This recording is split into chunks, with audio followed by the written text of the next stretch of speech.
दुनिया भर में मशहूर और बेस्ट सेलर किताब रिच डैड पुअर डैड के बारे में बहुत सारे लोगों ने सुन रखा होगा। इसकी किताब के बारे में आमतौर पर कहा जाता है कि अगर आप अमीर बनना चाहते हैं तो सबसे पहले इस किताब को पढ़ना चाहिए। American businessman Robert T Kiyosaki ने इस किताब को 25 साल पहले लिखा था, लेकिन इस किताब के लेखक मिस्टर रॉबर्ट कियोसाकी कहते हैं कि उनके दो पिता हैं, एक अमीर हैं जिन्हें वो रिच डैड कहते हैं और दूसरे गरीब हैं जिन्हें वो पुअर डैड कहते हैं।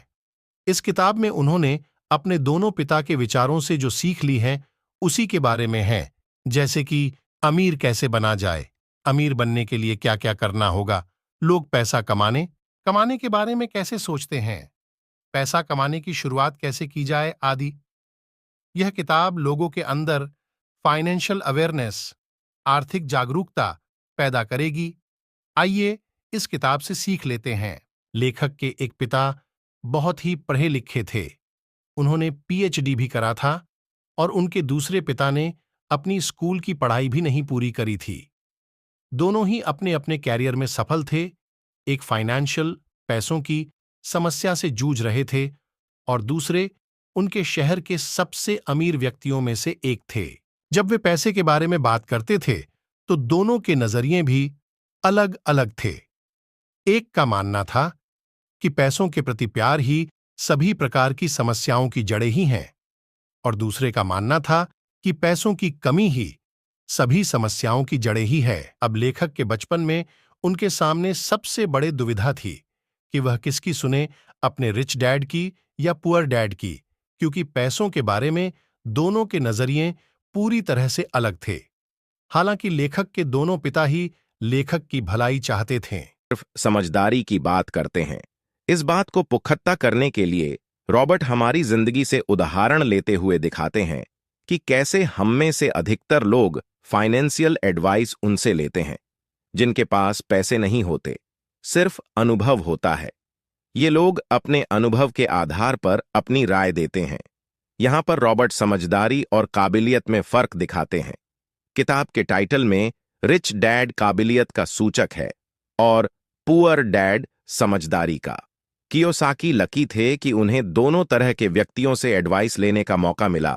पुअर डैड उनके असली पिता थे जो काफी पढ़े लिखे थे मगर जिंदगी भर गरीब रहे और जो कियोसाकी को पढ़ाई लिखी करके अपना भविष्य सुरक्षित करने की एडवाइस दिया करते थे।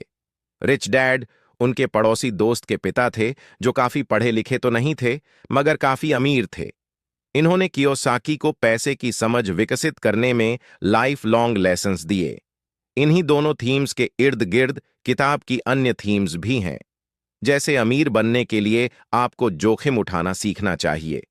ऐसी चीजें जीवन में जोड़िए जो आपको पैसे कमा कर देगी। हमेशा दिल से नहीं बल्कि दिमाग से काम लें। पैसे के लिए काम ना करें, पैसा आपके लिए काम करे इत्यादि। लेखक के पिता पुअर डैड कहते हैं कि डिग्रियां और पढ़ाई लिखाई ही सफलता का राज है। वहीं दूसरी तरफ रिच डैड कहते हैं कि बिजनेस करना, कहीं पर पैसा इन्वेस्ट करना या पैसे कहीं लगाना ही सक्सेसफुल का रास्ता है। आइए जानते हैं कि दोनों ही नजरों में कौन सा नजरिया सही रास्ते पर लेकर जाता है। सबसे पहले पुअर डैड कहते हैं कि पैसा कमाने के लिए पढ़ाई लिखाई और डिग्रियों को हासिल करना और सबसे बड़ी नौकरी को पाना ही सक्सेसफुल का राज है। वहीं दूसरी तरफ आइए जानते हैं रिच डैड क्या कहते हैं। रिच डैड कहते हैं कि सक्सेसफुल होने से डिग्रियां का होना कोई महत्व की बात नहीं है। सफलता पाने के लिए डिग्रियां नहीं बल्कि बिजनेस करें जो किसी ने ना किया हो। डिग्रियां नहीं, ज्ञान की जरूरत है। वह अपने बच्चों को बताते हैं कि पैसे को कहां पर इन्वेस्ट करें, ना कि कोई किसी की नौकरी करें। अगर नौकरी करोगे तो सिर्फ नौकर बनकर रहोगे, मालिक कब बनोगे।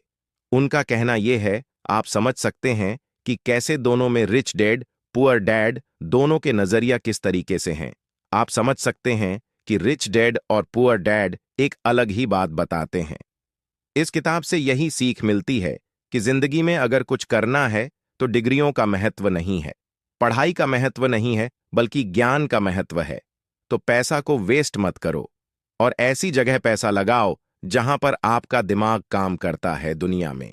अगर कोई सक्सेसफुल हुआ है तो ऐसे ही हुआ है। दुनिया में मुकेश अंबानी या एलोन मस्क या बिल गेट्स या कोई अन्य बड़ा आदमी बना है तो डिग्रियों से नहीं, बल्कि अपने एक्सपीरियंस, अपने दिमाग से, अपनी सोच से बना है, और इस दुनिया पर राज कर रहा है और अनगिनत पैसे कमा रहा है।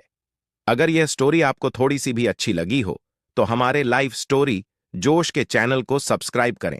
Thank you so much.